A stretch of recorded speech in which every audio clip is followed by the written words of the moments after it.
매년 부활절 되면은 전 세계에서 많은 곳에서 부활절 예배를 드립니다.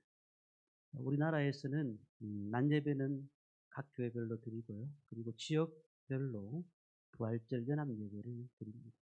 우리 김해 지역에도 한 400 교회가 있습니다. 그래서 이 400 교회가 함께 연합으로 예배를 드린다고 공문은 왔습니다마는 참석하는 교회들이 많지는 않습니다.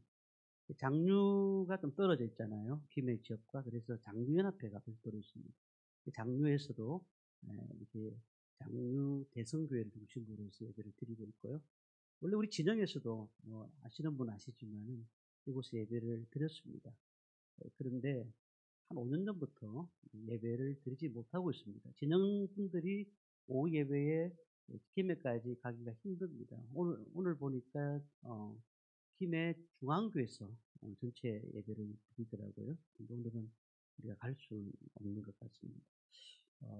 왜 이렇게 연합 예배를 드리고 부활절만 되면 이렇게 극성일까? 우리 교회가 4개의 절기가 있습니다. 그중에 잘 아시는 것처럼 맥주감사절과 추수감사절은 감사에 대한 하나님 주신 복에 대해서 그 감사를 절기로 하고 있고요. 그리고 성탄절과 부활절은 우리 예수님에 대해서 관한 절기라고 보시면 되겠습니다. 탄생과 부활 두 가지를 지키고 있습니다. 그중에서 성탄절을 많은 사람들이 잘 알고 있지만은 사실 믿는 사람들이 가장 귀하게 여겨야 되는 절기는 부활절이다. 이렇게 보시면 됩니다.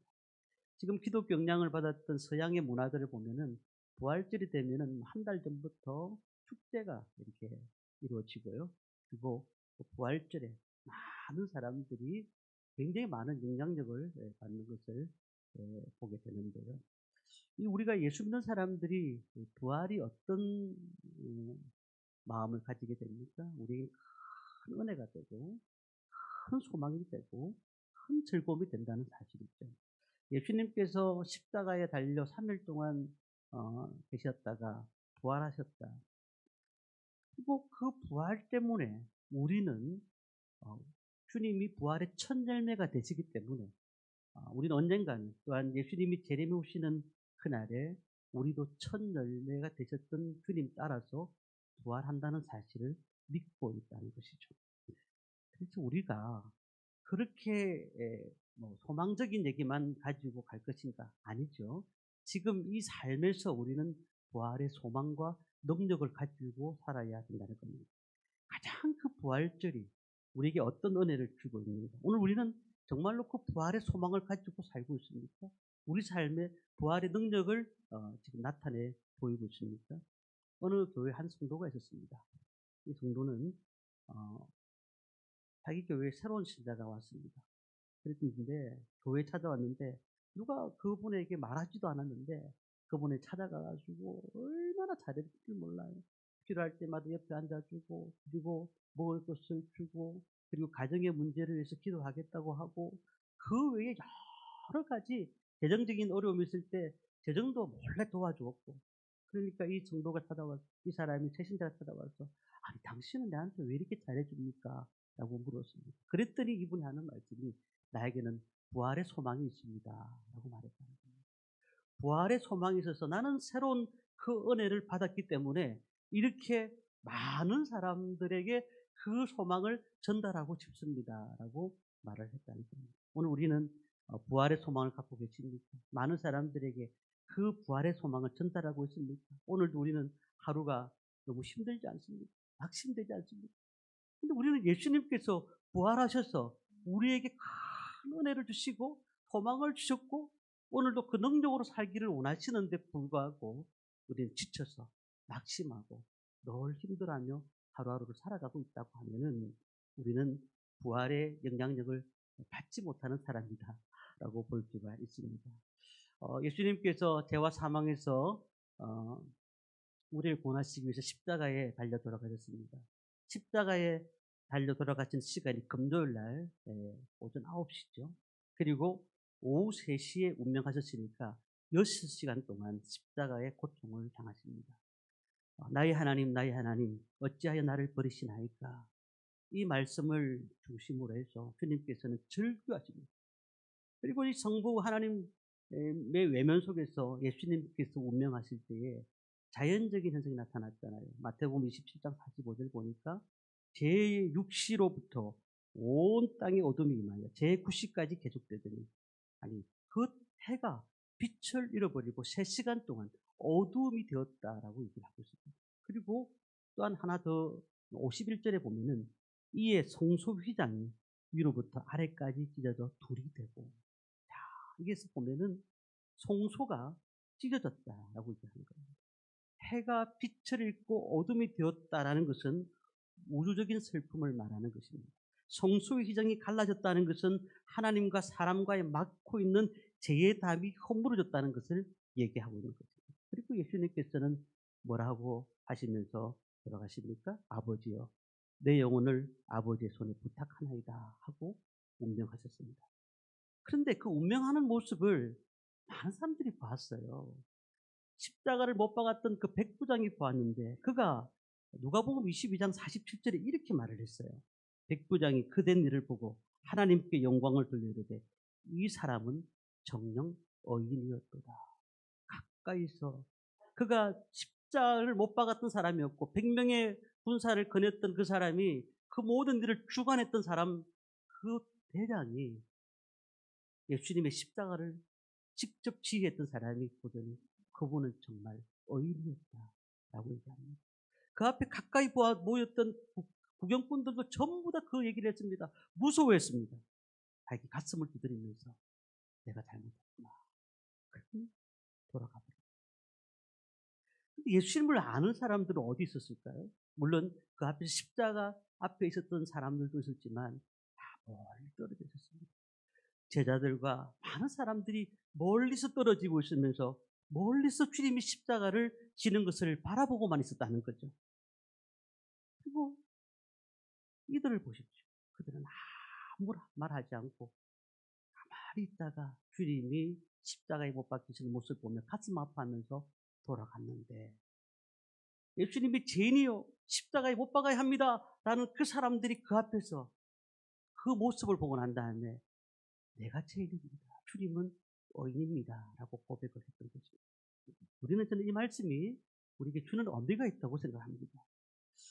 우리가 예수를 믿고 있습니다. 신앙생활을 하고 있습니다만은 십자가와 멀어지면 그다음부터는 우리의 삶은 도망가기 바빠요.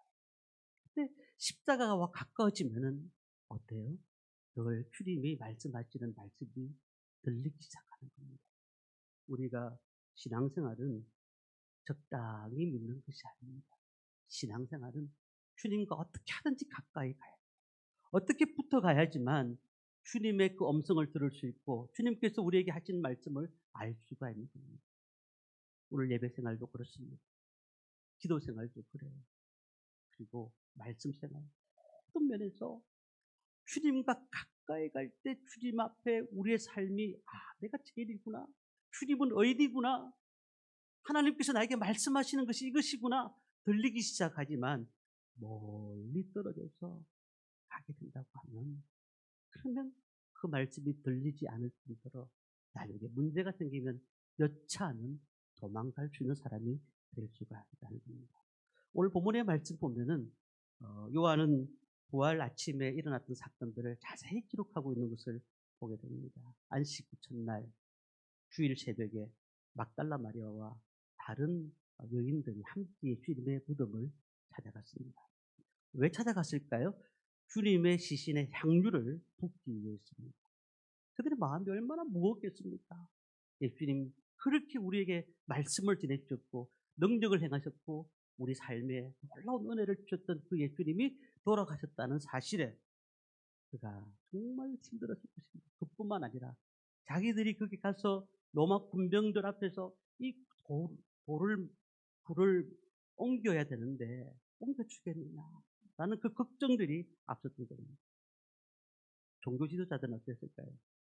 그들 가운데는 분명히 예수님이 사흘 만에 부활할 것이라는 생각을, 그 얘기를 들었던 사람이 있습니다. 그래서 방법이 군병들을 찾습니다.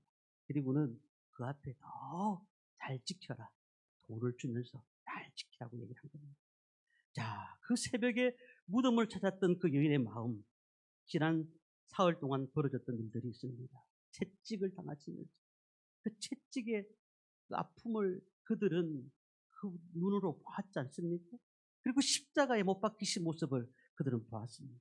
그리고 주님이 십자가에 못 박히시면서 최후에 하신 말씀, 그 말씀을 그들이 들었습니다.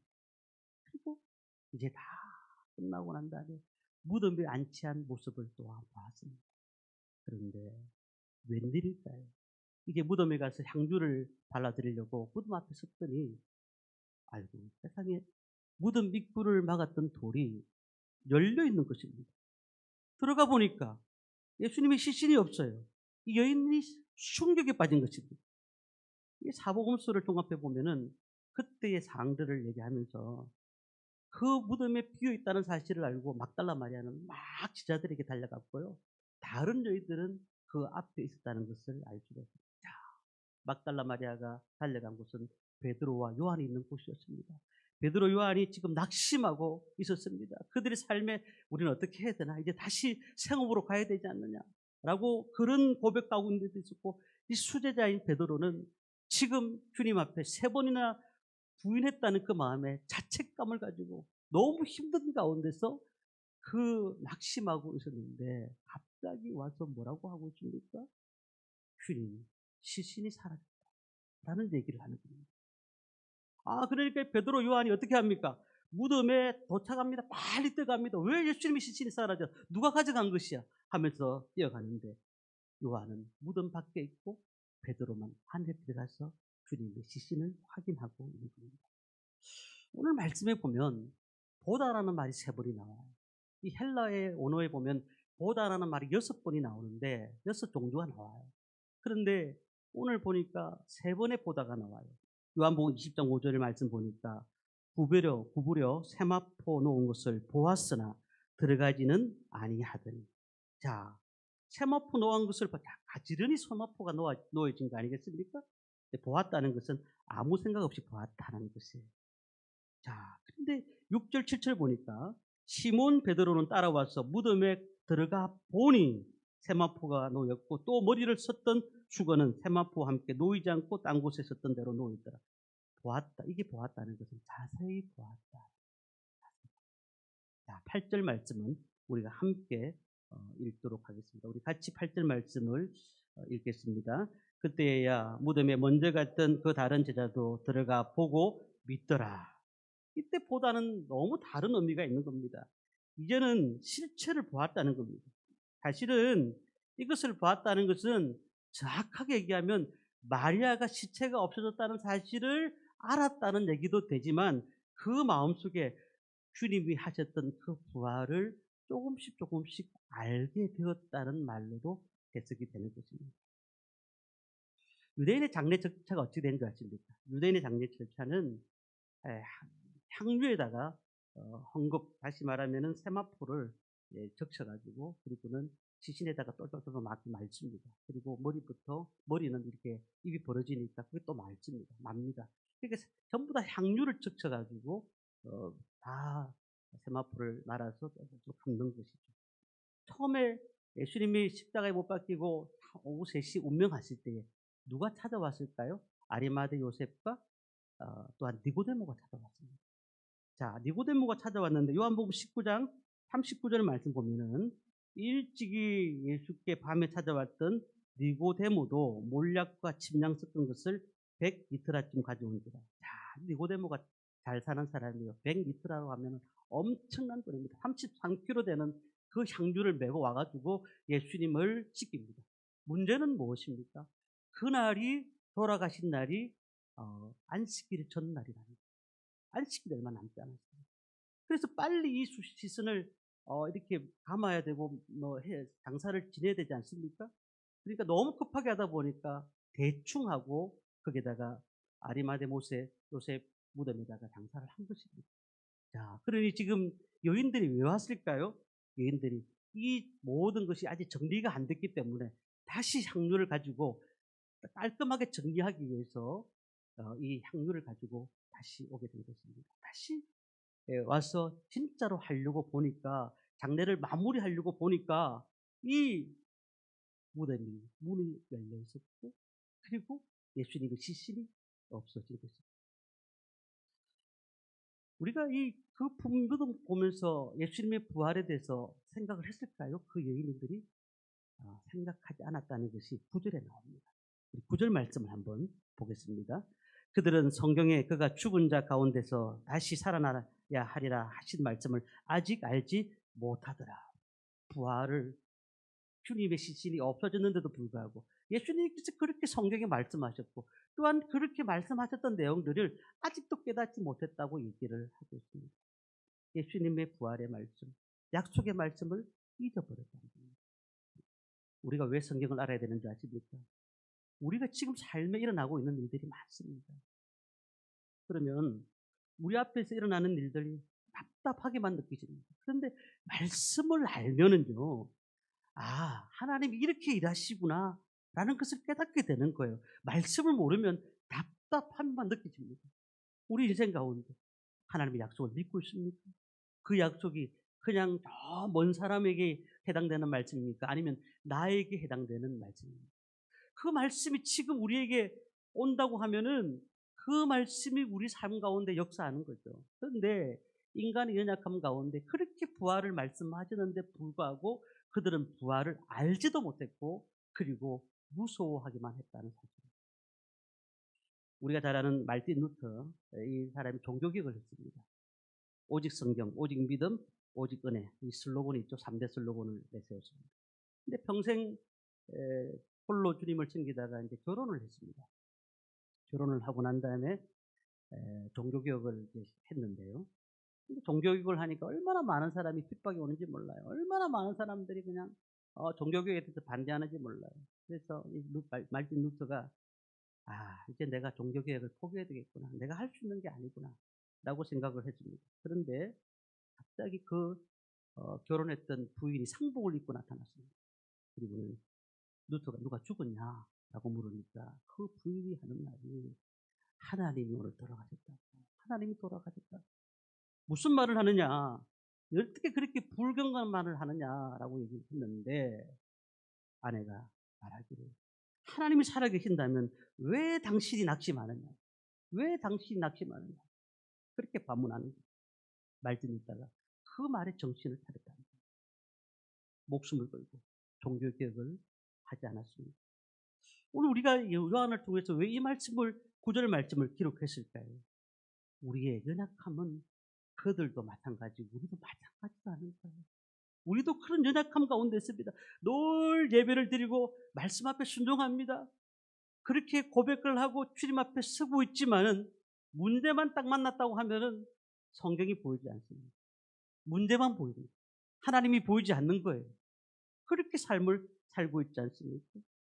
답답하고 힘없이 살고 있습니다. 오늘 부활하신 주님을 만나시기를 바랍니다. 연약한 우리에게 무엇을 하셨을까요? 무엇을 하셨을까요? 오늘 세 사람이 나와요. 제가 세 사람이 어떤 역할을 했는지 잠깐 말씀드리고 마치려고 합니다. 첫 번째 사람은 막달라 마리아입니다. 우리 막달라 마리아는 가장 슬퍼하는 사람으로 대표적인 사람이라고 볼 수 있습니다. 이 막달라 마리아는 제자들에게 그 예수님의 시신이 없어졌다는 사실을 얘기하고는 다시 무덤으로 돌아왔습니다.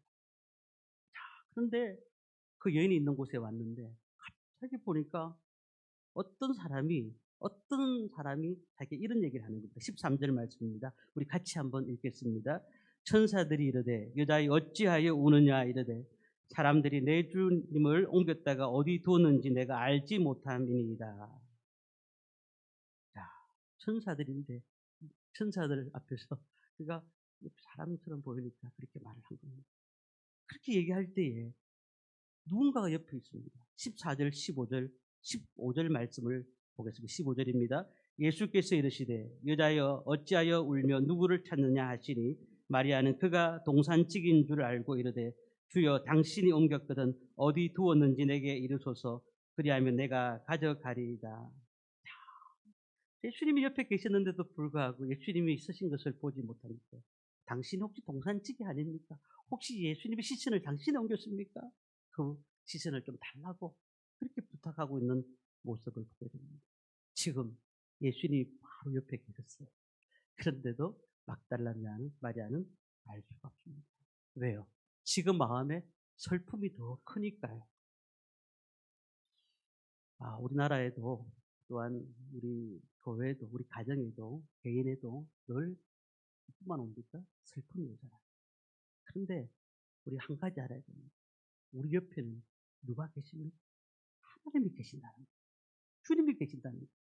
그 슬픔 때문에 우리에게 약속하셨던 그 말씀조차 잊어버리면 안 되는 겁니다. 하나님이 우리에게 말씀하셨던 그 말씀을 지금 우리는 늘 생각하고 계십니까? 언제 생각하십니까? 편안할 때 생각하십니까? 슬플 때라도, 낙심될 때라도 주님의 말씀이 생각이 나야 돼요. 주님이 무엇을 하실지를 분명히 말씀을 하셨어요. 우리는 그 말씀을 가지고 나가는 겁니다. 본문을 보니까 슬픔에 잠긴 마리아에게 주님은 이렇게 말씀하셨습니다. 마리아야, 마리아야. 이 새벽에 외간 남자가 자신의 이름을 알 때가 있겠습니까? 그때 이제 저분이 예수님이시구나 라는 것을 깨닫는 겁니다. 우리가 슬퍼할 때 주님은 우리의 이름을 부르십니다. 아무개야 부르십니다. 그러면 우리가 그 슬픔에 잠기는 것이 아니고 주님이 우리에게 말씀하셨던 말씀이 우리 삶에 들려야 됩니다. 그러면은 이 슬픔의 변해서 기쁨이 되는 걸 믿습니다. 이 마리아가 그런 삶으로 나중에 주님께서 그에게 보여주지 않았습니다. 두 번째는 이 제자들입니다. 이 제자들은 어떤 삶을 살았을까요? 두려움이었습니다. 그날 저녁에 제자들이 모였습니다. 마리아가 찾아와가지고 시신이 없어졌다 얘기를 들으니까 난리가 났습니다. 야, 시신이 없어졌다. 그분이 살아나셨대. 아니, 마리아가 분명히 봤다고 해서 말도 안 돼 어떤 죽은 사람이 살아나냐 하고 서로 옥신각신하는 가운데 있었습니다. 혹시 모르니까 무서우니까 문을 좀 닫고 있자. 그리고 난 다음에 19절의 말씀에 이렇게 말씀합니다. 19절 말씀을 함께 보겠습니다. 이날 곧 안식 후 첫날 저녁 때에 제자들이 유대인들을 두려워하여 모인 곳의 문들을 닫았더니 예수께서 오사 가운데 서서 이르시되 너에게 평강이 있을지어다. 문들을 닫아버렸어요. 문을 닫고 두려워하고 있을 때에 주님께서 오셔서 뭐라고 하셨어요? 너에게 평강이 있을지어다. 샬롬이라고 말씀을 하셨다는 겁니다. 우리가 두려워합니다. 무서워합니다. 그렇지만 우리는 주님이 살아나심을 분명히 알고 있고, 그리고 우리에게 뭐라고 말씀하셨죠? 성령을 보내주셨어요.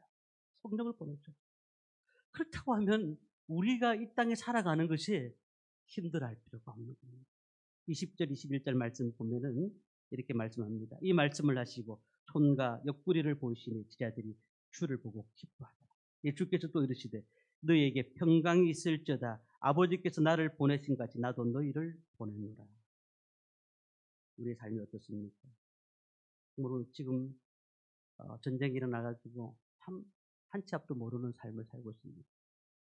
유류값은 올라가고 공장들은 이렇게 공장을 돌려야 되겠느냐. 그리고 또 여러 가지 환경 가운데 직장에 갈 때는 없고 물질적으로 힘들고 답답한 현실 가운데 있습니다. 가면 갈수록 현실이 암울합니다.